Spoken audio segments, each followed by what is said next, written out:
Oke guys, kali ini kita ke Sorabi Biawing Windu Haji. Assalamualaikum.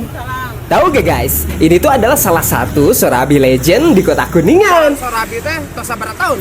28. 38 tahun guys, Biawing berjualan Sorabi di Windu Haji di Jalan Jenderal Sudirman sebelah barat Taman Windu Andanawari atau lapangan Windu Haji. Itu tabu sabara.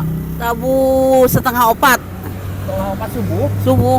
Nah, ini bisa menjadi rekomendasi buat kalian pecinta Sorabi untuk warga Kuningan dan sekitarnya. Tahu gak, ternyata Biawing ini ibu dari istrinya Mang Haji Hanan, pemilik bubur ayam kampung Mang Haji Hanan. Oh my god.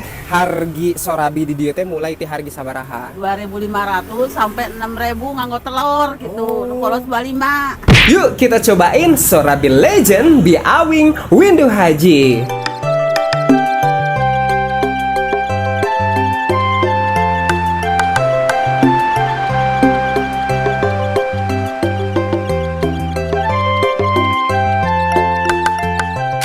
Mamang